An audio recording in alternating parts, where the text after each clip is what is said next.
Hi, everybody. Welcome back to the Christian Capitalist Podcast. I'm so glad to be joined today by Pastor Dave Holland, my friend here from church in Destin, Florida, and we're delighted to be talking to you today about his books, his ministry, his work, and the theology of work, which is an important part of the Christian Capitalist concept. Good morning, Dave. Good morning, Rich. I'm so glad to be here, glad to talk about the Lord and what He's doing in our lives. Indeed, indeed. And so everybody, as I mentioned, Pastor Dave and I have known each other for a while, and we're going to get to it in a little bit, but he has just finished leading a Bible study, the first one in America, and hopefully not the last, that focused on the Christian capitalist as its guide for discussion. So we're going to talk a little bit about that and your reflection on that, how the folks who participated in the study acted. But first, I want to get a chance to tell everybody who you are and where you're from. So let's start with that. How did you end up in Destin, Florida in 2025?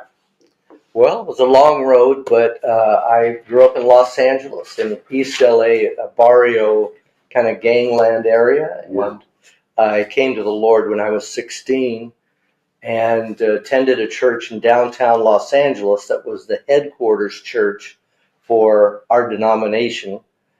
And ultimately went to Bible college there and was sent out into the ministry, and I felt called to the East. Went to Boston 25 years, then Nebraska for 8, Colorado for 3, but have loved serving the Lord my whole life.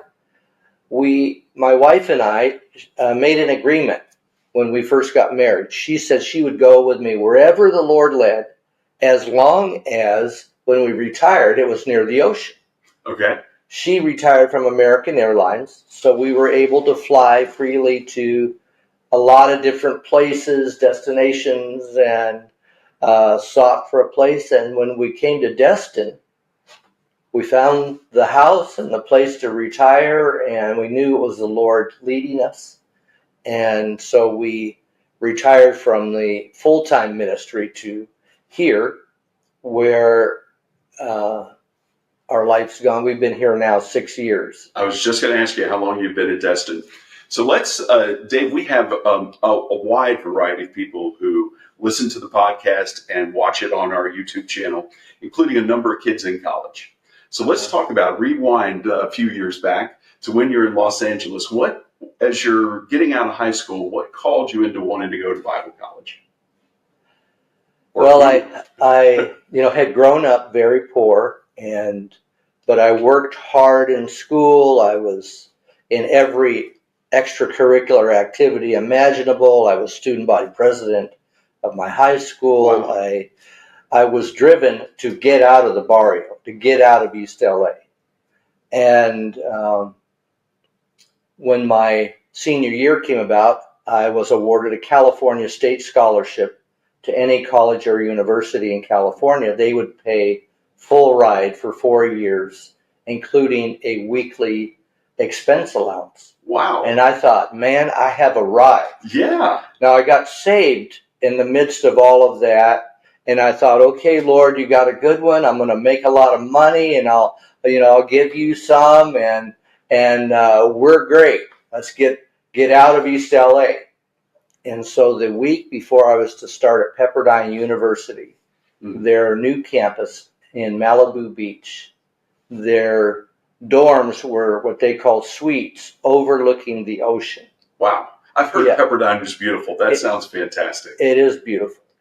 And so the week before I was to start, I got a letter from the state of California saying I disqualified from the scholarship because I had failed to send one letter. Oh, no. Yeah. Oh, that letter was one of acceptance of the scholarship. Now, I'd sent them reams of material, but missed the key one. And so I was devastated. Sure. I thought, I'm condemned for life in East LA. No. And talk about a technicality. That's terrible. It was terrible. Yeah. I felt like my life had got flushed down the toilet. Yeah. But it gave me a year to seek the Lord and to, I worked at Wells Fargo Bank for a year and sought the Lord. And during that year, He called me to the ministry. And it was a missionary speaking at our church. He was from Argentina. And I knew that the Lord was calling me to the ministry. Mm. And I went down to the altar. A huge church, holds 4,000 people. Whoa. Yeah. And you can kind of be anonymous. So I go down to the altar to pray in response to this message.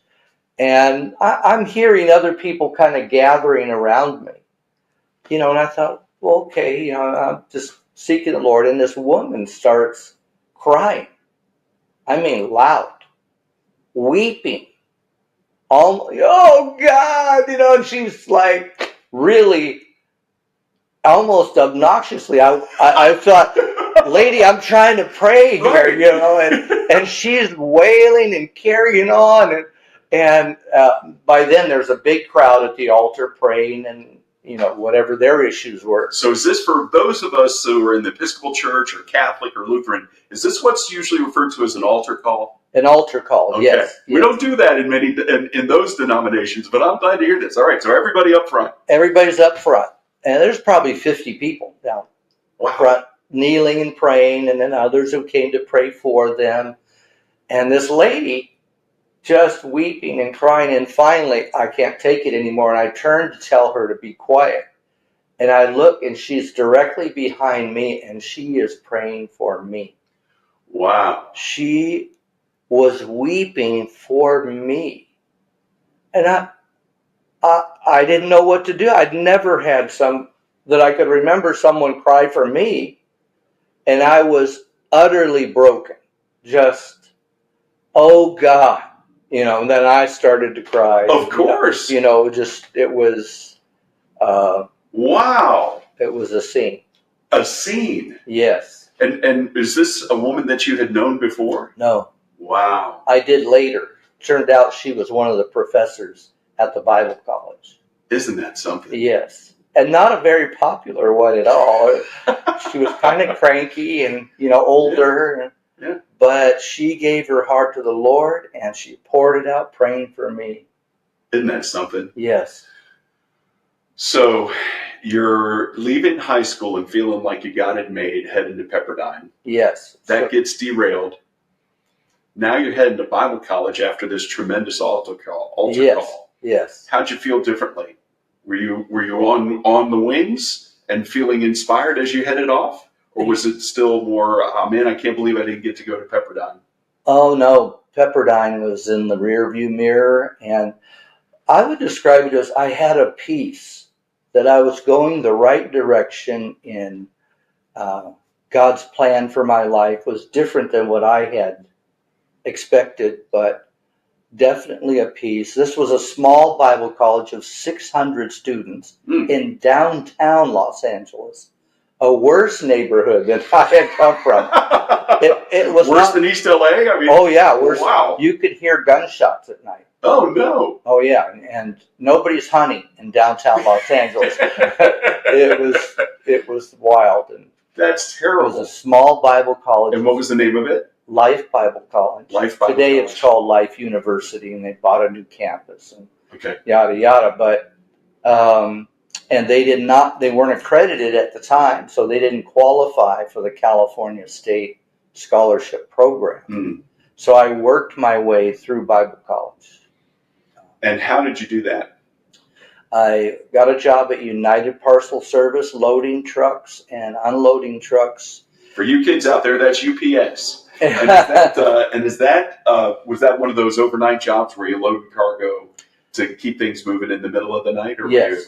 Well, it was 4 in the afternoon till 8 in the evening. Yeah.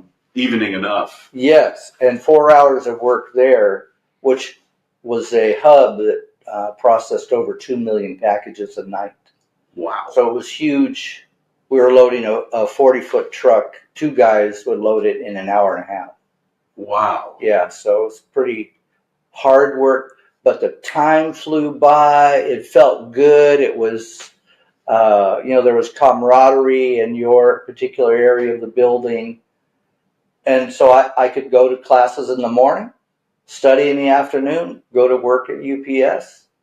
And it was made full-time wages in part-time hours. Wow. It was a wonderful provision of the Lord. Indeed.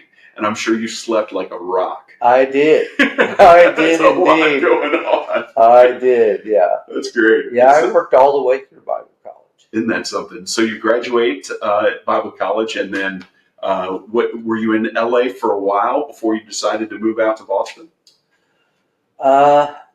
Actually, once I graduated from Bible college, I had felt a call to go to the East. We had very few churches in the East, particularly New England. The reputation was that was a preacher's graveyard. And their worst recommendation was, I remember the general supervisor of the denomination said, Dave, a lot of liberals live up there. Which was as close to swearing as that man ever got. But I just felt, that's people who need to know the Lord. And they don't have a church on every corner. It's the least churched of any region in America. That's interesting. So what did you find when first of all, where did your wife come into the process, and what's her name?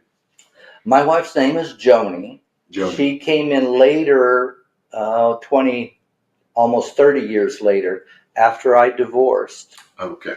And so now we've been married 16 years. That's great.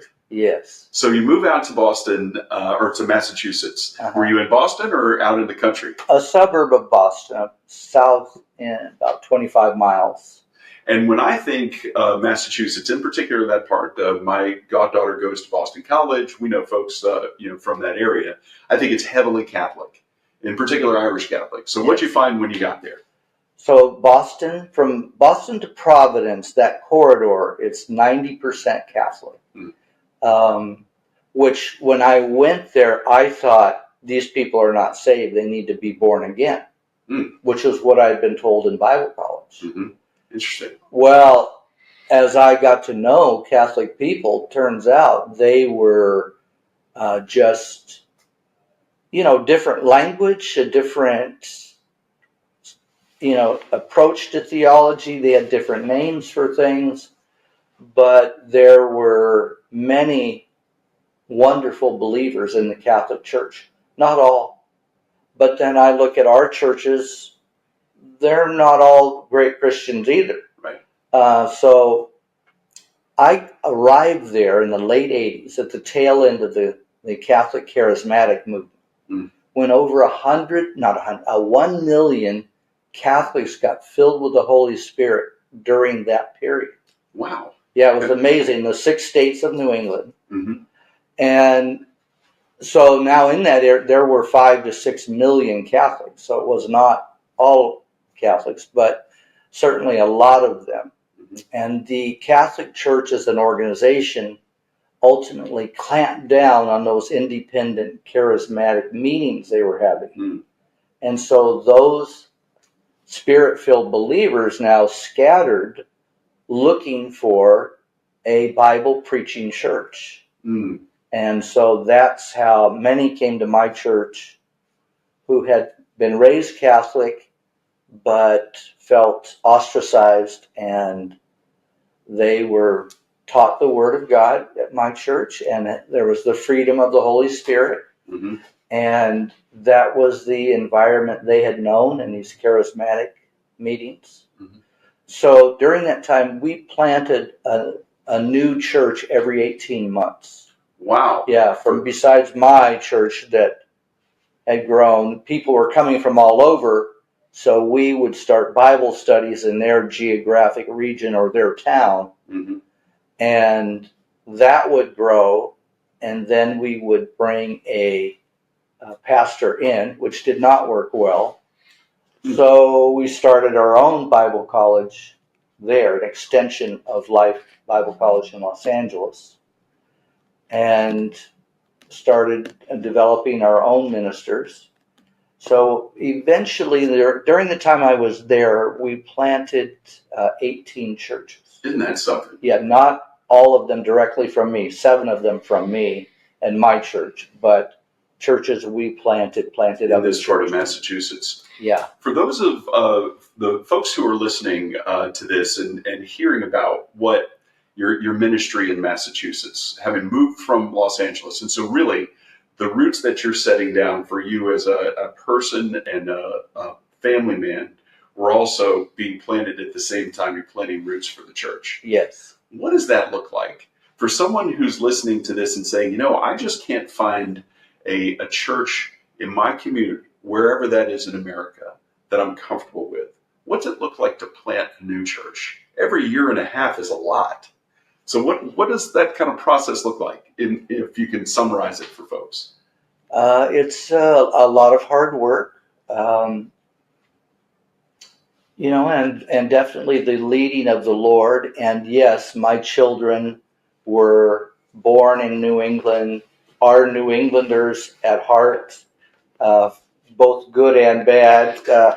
They root for the Patriots? Oh, yeah. Oh, yeah, and the Red Sox and the Celtics. That's great. Yeah, oh, yeah, to the Not bone. that that's bad. No. When people gather... I'm sorry to interrupt, but I asked that because, in particular, you mentioned that bringing in new pastors was almost kind of after you had planted the new church. Right. So the core was the group of believers who wanted to start something, if I heard you. Yes. Is that a fair summary? Yes, that is a fair summary. My vision or approach was to look at New England as a mission field, and that's what missionaries were doing then. They would start a central church, and then from there they would send out trained believers who would go and start a Bible study in a community. And if the Lord's hand was on it, which was usually shown by growth, and it could divide or start other Bible studies, once there were 3 of those and more than 30 adults, then we would pray for them at my church and send them out.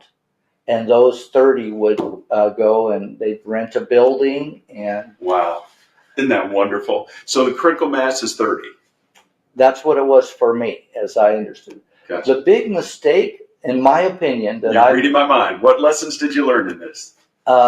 When we decided that my church needed to build a new facility, we built a beautiful new facility with all the debt that comes with it. Mm. And that absolutely was a dead weight on us.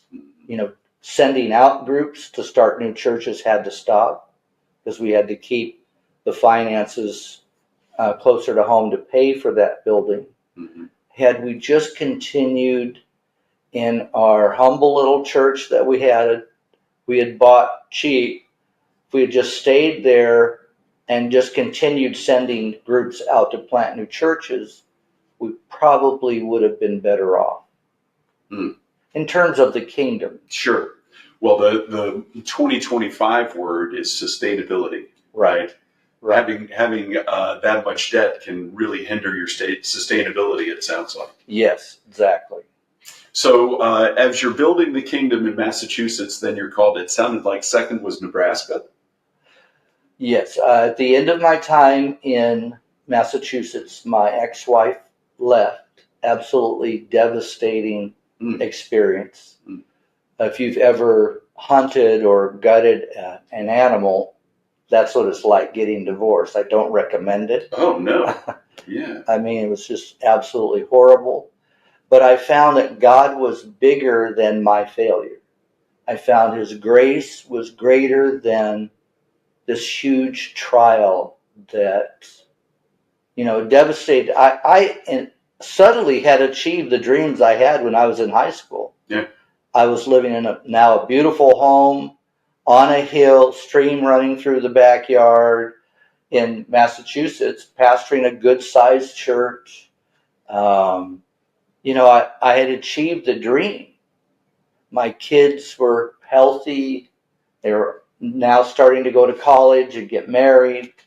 And then it all came crumbling down. Mm. So I went through a 2-year period where I had to leave the ministry, recover. Our denomination requires that. They did an investigation of the circumstances and determined I was eligible to return to the ministry. And then they asked me to take a church in Nebraska.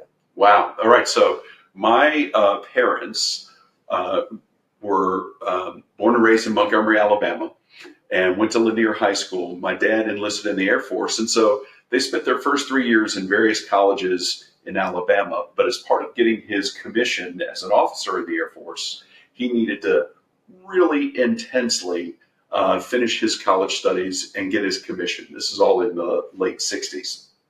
And the best place for him to do that, with working with the Air Force, he found, was the University of Omaha in Nebraska. Really? So two kids from Alabama both got their bachelor's degrees from Omaha. Isn't that something? It is. But Nebraska's a big state. And so you got Omaha, you got Lincoln, and then a whole bunch of rural areas. Yes. So where did you end up in Nebraska? And what was that culture like compared to Massachusetts? It was culturally the opposite. I had a feeling. Yeah. I had a feeling you'd say that. So I ended up, and it wasn't just the culture of the area, it was the culture of the church that I went to. I went from planting new churches that looked at me like their father almost. I just, Sure. if Pastor Dave said it, that's the way it was. So then I later ended up in this church in Nebraska that was one of the oldest Pentecostal churches in America. I was there in time for them to celebrate their 75th anniversary. And there were people there who were remembered the initial start of that church. Wow. There were 4 generations of family in that church. Small church, but everything's paid off. No financial stress, but it's all tightly woven. Yeah. And there was almost an invisible sign on the outside that said, "Don't come here. This is our church." Interesting. Yes. I can relate to that from the denominations where I have served, where people talk about wanting new members, but aren't willing to take the steps to open their arms and invite them Exactly. in. Is that it? Exactly. They were the nicest, most wonderful people in Nebraska. I loved them. As I said, culturally, they were the opposite. In New England, if they were mad at you, they'd tell you straight up to your face, right now. Yell. And then want to go for a cup of coffee. Right. They were done and move on, right? Right. In Nebraska, they could be mad at you for 5 years, and you'd never know it.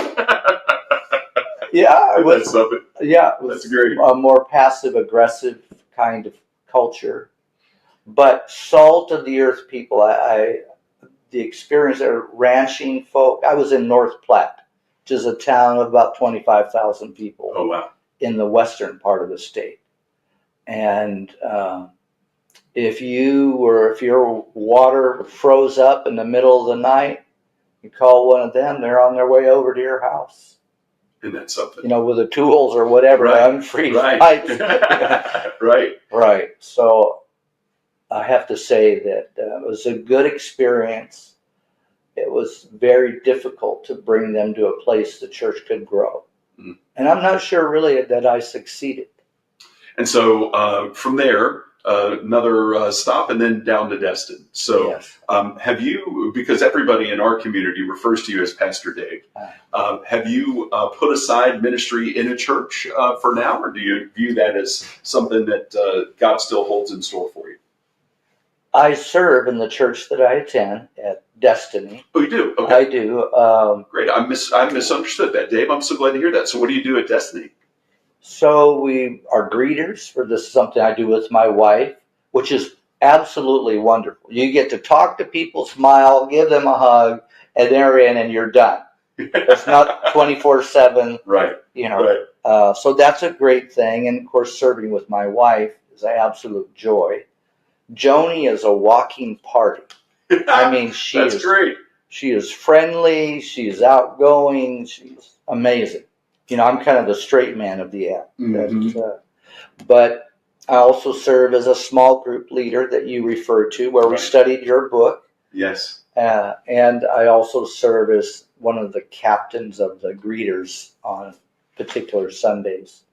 And speaking of churches that you mentioned, the one in North Platte didn't really grow much. Unfortunately, in my experience up in the Diocese of Atlanta, in the Episcopal Church, I served at a number of churches that were either really struggling to survive or ultimately failed.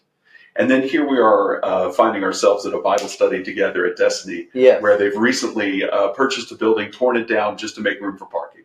Yes. Isn't it great to see churches grow like this? It is amazing, yes. Given the experience that you have in various churches in various communities, can you think about what factors this church has that would help others help their churches succeed in other places? Because I'm thinking in particular this week, one of our churches where we used to attend right here in Destin on Highway 98 closed and sold its property to, I think, another church. We'll see how that all sorted out.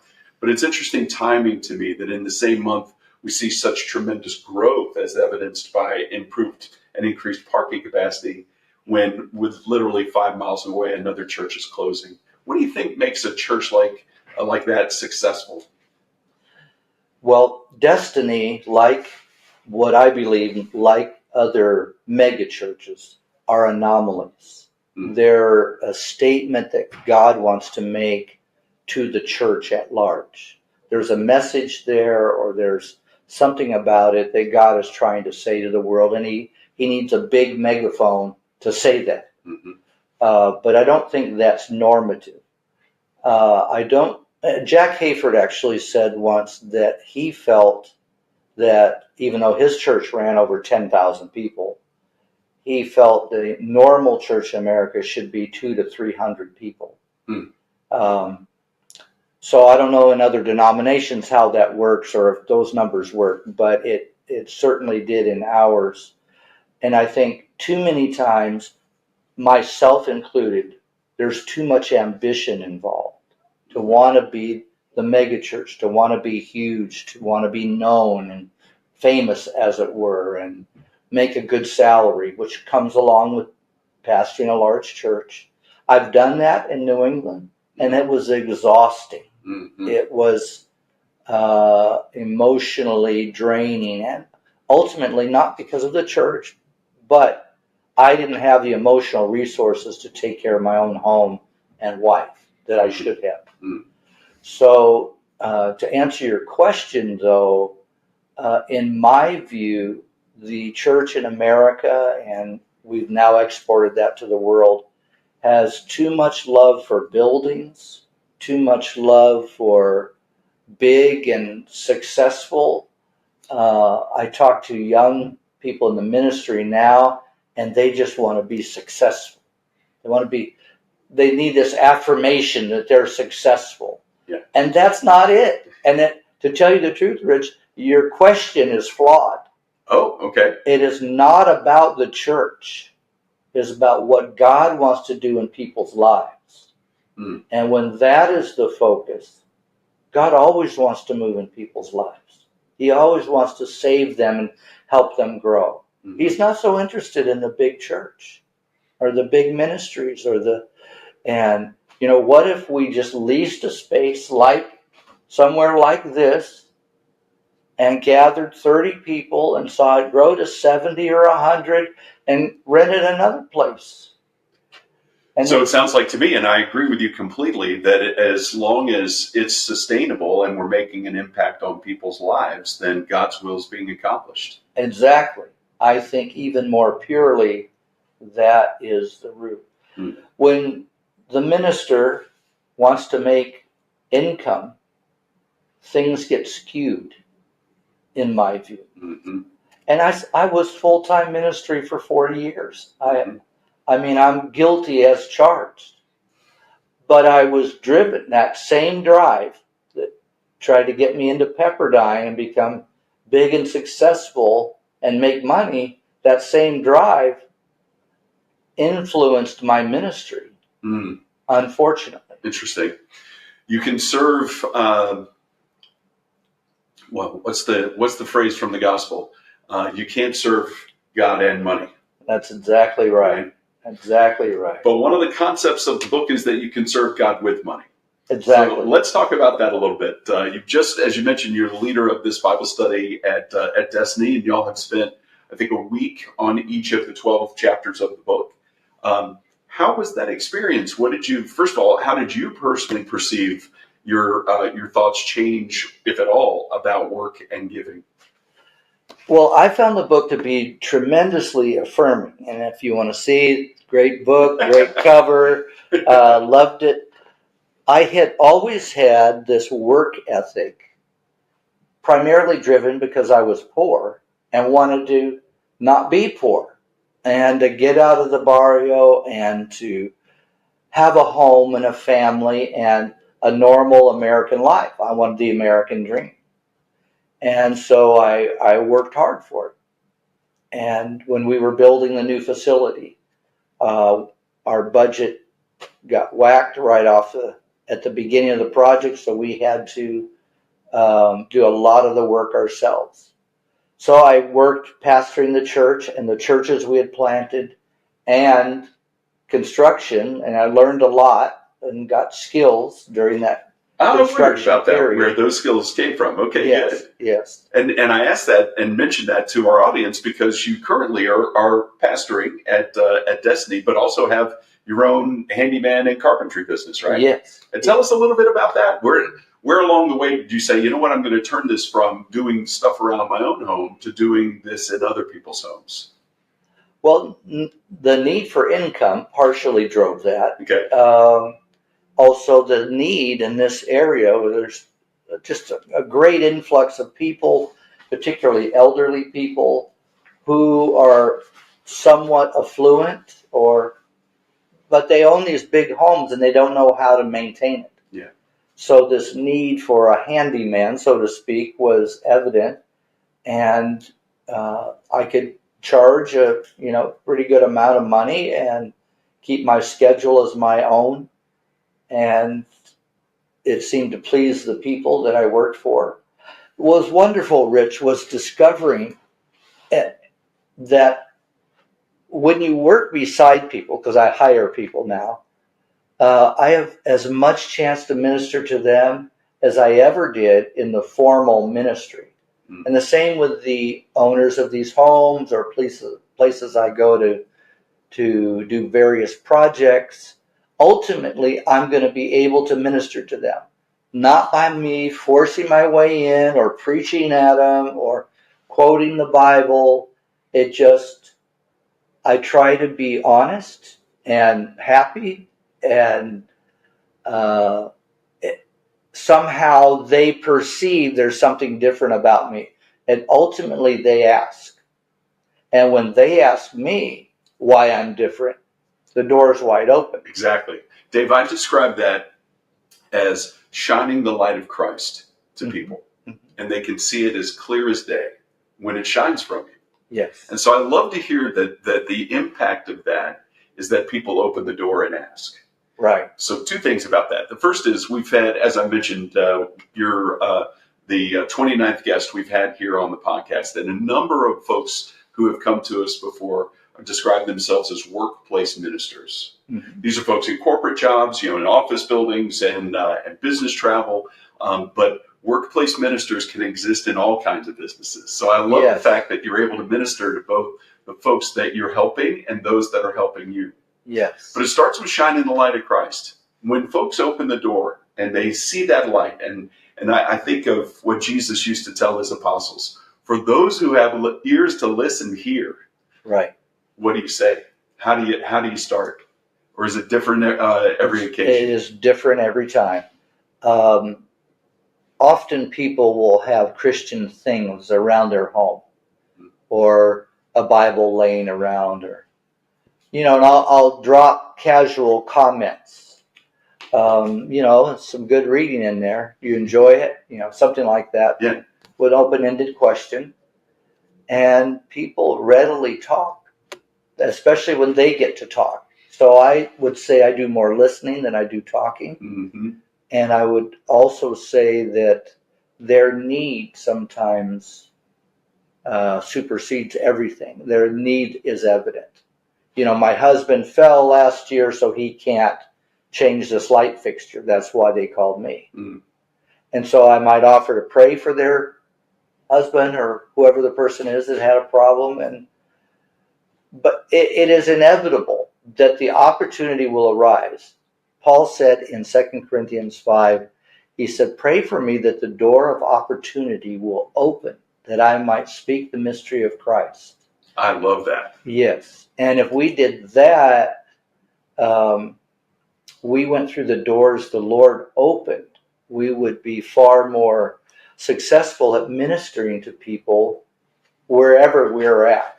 And it doesn't necessarily have to be on a job. It could be at a hamburger place or McDonald's, or wherever people are people.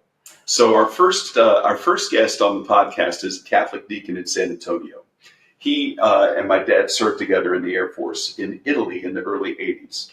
And before he came to Italy, he served in the Philippines at Clark Air Force Base, and on a regular basis had a chance to work with and learn from Mother Teresa.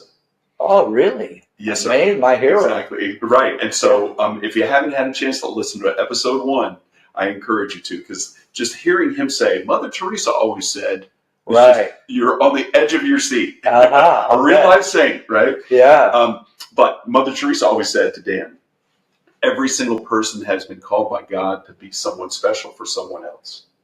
And so when you're in someone's home and talking about that's this, amazing. It's just so powerful. It is powerful. And the work that you're doing is enabling you to take the gospel into their homes. Yes. I just love that. Yes. He also said that in his perspective, the Christian capitalist is about serving the poor and the needy. That the poor and needy doesn't always mean in financial terms. That there's an epidemic of loneliness out there. Do you see that in your work? Mother Teresa said that in America, that in America there is a poverty of spirit and a poverty of emotional resources. We have depleted ourselves and wasted it on entertainment and all sorts of things. Wild living sometimes it's chasing the dollar. We've depleted ourselves and ended up in a poverty of soul. Whereas the gospel nurtures our soul and feeds our soul. And it doesn't even take much. A little reading in the Bible, a little reflection through devotional or reading through books, which I love to do, like the Christian Capitalist. Those feed our soul and our mind with a fresh way of thinking and a fresh approach to people. It's far easier to love people when your soul is full of the love of God. Oof, beautifully said. We got to write that down. And luckily, this is being recorded, so we will. So let's talk about the Christian capitalist. I was just going to say, you mentioned that it was affirming. In what way? Well, I always had an inward belief that hard work was God. But I would teach people that, particularly, churches I pastored. While building that church, I'm working side by side with primarily the men in my church. And, I told a guy last week, said, if you work hard at your job and pay what you can, eventually you'll get out of this hole you're in. Mm-hmm. You're looking for an easy way. There's not an easy way. There's a godly way. And I can't quote a scripture for that. No. But reading the Christian Capitalist gave me a stronger foundation of understanding God works. God's still working. He worked 6 days and rested, but then he continued working. And he tells us the same thing.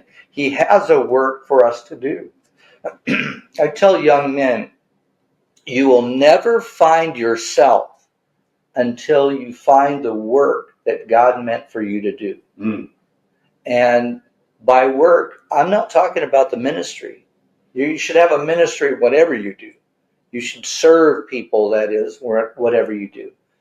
But a young man, and I should include young ladies as well, need to find why they're on this earth, why God put them here. Mm. And that may be plumbing, it may be electrical work, it might be a captain of a fishing boat, it might be an Episcopalian priest, right? It might be a Foursquare minister. Who knows? And none is holier than another.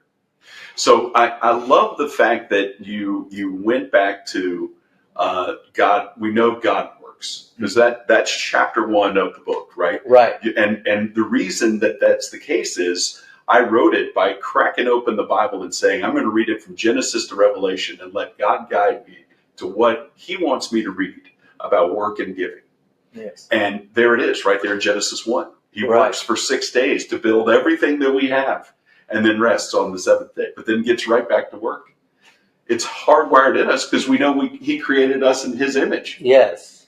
And there's something so fulfilling about work. When we're doing what we're supposed to be doing, it's just so gratifying. I even find that now. If I clear a sink or install a new toilet, which isn't the nicest of jobs to do, but there's something fulfilling serving that family with a practical need and, helping them in their lives. They're thankful. You feel gratified inside. And they appreciate it. And that's the way God made us. Isn't that wonderful? Exactly. As you're sitting here talking about this, I'm thinking about beavers. Are you? Yeah. Beavers are the hardest working animals we know of. And listen, I'm not a biologist, but I think of beavers, they're always hard at work building their dams. Do you think beavers get gratification out of building a dam? I don't know. I think it's for their survival. It's for their community, whatever. But humans are unique because we're made in his image. Yes. You know? But have that same instinct and impulse. Yes. To work at something. And I just think that's so important. And if we, as you suggest in the book, if we cooperate with God and work in an honest way, he blesses that and prospers that in ways that we are able to give.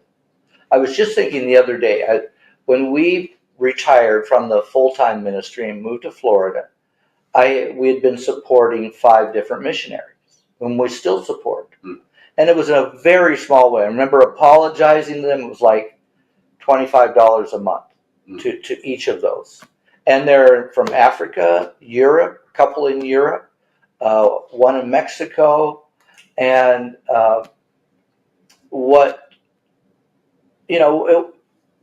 it was what we did. And I thought, I doubt I'll ever be able to increase this. I'm retired now. I don't expect to have much money, but I want you to know our heart is with you. Here's a little gift every month. Well, now that is doubled. Isn't that wonderful? It is wonderful. And, they so you mean it's true, the more you make, the more you can give? I love that. Exactly. It's right there on the book. Exactly, right. I love that. Well, and so along that line, you and I were talking about the theology of work. I think that part 1, that Christians, Muslims, Jews all agree on, we're made in God's image and God works. So we can start off in that direction. But where Christians take it the next step is in the gospel and the good news. Right. Because Jesus tells his disciples over and over again, I'm here to finish the work that God has given me to do. Exactly. Right. And then, by the way, you got to finish my work on my behalf. Yes. I'm heading up to heaven. I'll be there with you, but you got to finish the work. So to what extent then, in this theology of work, what do you think is the way that we can do that? I mean, because you raise a great point. I think regardless of what you and I would call a vocation, plumbing, ship captain, lawyer, candle maker, right? Whatever. Do you think that people can serve God in the way that they work, regardless of what their job is? Absolutely, as long as it's honest, and and not taking advantage, of other people. Absolutely, what you do unto the Lord is a ministry in itself.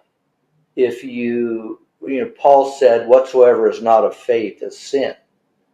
So if you don't feel like you can go to your job and offer your job as an offering to the Lord and your work to the Lord, then you need to get a different job. It's so funny you say that. We talked to some gentlemen last week from the Midwest, the Chicago area, who are originally from Missouri. And these gentlemen, Stephen and Kyle, have a podcast called Witness Business. So they're encouraging entrepreneurs, want to get people to get out there and start their own jobs. And in that way, they're also witnessing and telling them about Yes, God right. and his son Jesus. But Kyle and Stephen kept telling me over and over again, Dave, that the people who want to become entrepreneurs are currently in a job that they hate. These dudes hear people time and time again, I hate my job, I want to do something else. And so they're helping people get off the couch, take an idea, and go start a business. The reason I ask you about that is I want to get back to what you said to young men, and I agree, young women. You know when you find your place, when you find the work that you meant to do. Right. So let's talk about what advice we would give folks who hate their jobs, who are listening to this right now going, man, I hate my job too, Rich, what do I do? I have a feeling it starts with prayer, but what do you think? Definitely starts with prayer. I would say it's also surrender. You have to surrender that job to the Lord and do it unto him, and there will be joy in it. Whatever. And I'll tell you about one job I had after my ex-wife left, and I had that 2-year period. I had to work on a construction site in Southern California, in Anaheim, down the road from Disneyland. Wow. But it was a huge $300 million project of a multi-story building that would be marketplace, condos. But when I was there, it was concrete and 2x4s and 40, 50 carpenters, union carpenters on site. And it was somewhat of a vile place. I mean, the language that was used was unbelievable. I met guys there who never met a sentence that didn't have curse words in it. And listen, I was in the Navy. I totally get it. Right. And a lot of their discussion, revolved around women's body parts. It's just, it was a vile culture, so to speak. And there were outhouses there, of course, that were mandatory by the state, and there were probably 25 of them in a row for all this huge crew to utilize. So every Friday, those outhouses would have a truck come by and would remove the contents. And then after they'd done that, my job as the laborer was to go through and clean up those outhouses. Wow. And it was a dirty, nasty job, but it was a wonderful provision job. I got paid union wages, which then was significant. I was able to catch up all my bills and met my wife during that time. And, wow. But I had to learn how to give that up to the Lord and find joy even in the most mundane tasks, even in the most worldly environment. And disgusting chore. Disgusting, in more ways than one. I mean, there were pornographic magazines in there, just all manner of filth. But God has a way of cleansing filth. Mm-hmm. And he made me a participant in part of that method. Mm-hmm. So anyway, to answer your question, I had to find joy in it even though I hated it. And when it had served its purpose in changing me, God moved me on. Wow. Yeah. So if you hate your job, I would say, what is God trying to say to you? Now, he may be trying to tell you, change jobs. Right. That may very well be it. When I first moved here, I was a manager at Barnes & Noble bookstore, which I loved the environment. I mean, books are well, compared to construction, you're inside, smells good because of the coffee. Yeah. Oh, yeah. Dealing with people who are there to read and hopefully not including curses in every sentence. Right. Right. It was wonderful, but it was a very liberal environment that required me to act in certain ways, and it just became something I didn't enjoy. I still loved the Lord. I still approached it fresh every day, tried to minister to whom I could, but then the Lord moved me on. Mm-hmm. COVID hit. I was the last manager hired, first one fired. Sure. And so moved on to And other here things. you are, owning your own business. Yeah. And by the way, I, as an attorney, I had the opportunity to start new businesses all the time. During our heyday of 10 or 15 years, once a week, we would start a new business Really? for clients of the firm. And I would always tell folks, the best way to achieve the American dream is to own your own business. It is. And I would also say that's the best way for many people, if they're inclined to be an entrepreneur, to serve the Lord. Because you can work as much as you want, you can be blessed and receive the benefit, and then you can give. So let's finish up our discussion today talking about giving. I love the way that you said you were able, through your current business, your handyman business, to support those missionaries. But what, as part of the study of the book, what did you and the group talk about when it comes to giving, and what would you like to share with the folks on our podcast? I was praying about that yesterday, and what came to mind was when we had a discussion about tithing, that there were those in our group, our entrepreneurs group, that struggled with giving to the church and tithing particularly.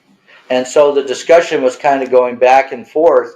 And then one of the more mature men in our group said, it's all the Lord's anyway. And He uses money to sustain your lives. What's the problem? What's holding you back from giving? Yes. And he put his finger right on the issue. We have to look inside and say, okay, am I being selfish, self-centered? Am I being materialistic? I have this dream of the house on the hill with a white picket fence.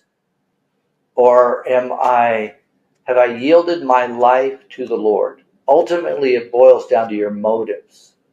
And the book addresses that to some degree, particularly historically.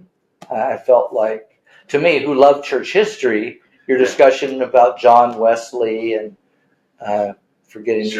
Martin Luther and Thomas Aquinas. Aquinas. These people had given their lives to the Lord. After you give your life, your whole life to the Lord, and Jesus is number one, it's not that hard giving money. Amen. And how many times have you and I been in a Bible study just in the last couple of years when we hear people say something to the effect of, I had $1 left and I gave it away, and now I've been blessed 100-fold. Because when you have that trust in God, when you have that walk with Him through Jesus, it gives you the confidence to make those kind of decisions, and you know that you're going to be blessed in return. I literally had that happen to me. Really? Yes. My wife and I at the time were just dating. I was in a difficult place. I had not gotten the job on the construction site yet. But I flew with my wife, Joni, to Michigan because her father had died. They were having a funeral.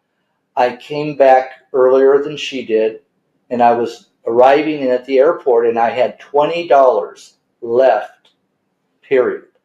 All my credit cards were maxed out, everything gone. I had an apartment that was paid for till the end of the month, so I had a place to go. My daughter was going to pick me up at the airport, and I had this $20 bill, and I said, okay, Lord, we need you now. Exactly. Cut a little close. Right. So as I'm coming out of the airport, a panhandler, actually a woman raising money for a drug rehab place, but she looked like a panhandler. She approaches me and she says, can you give to some?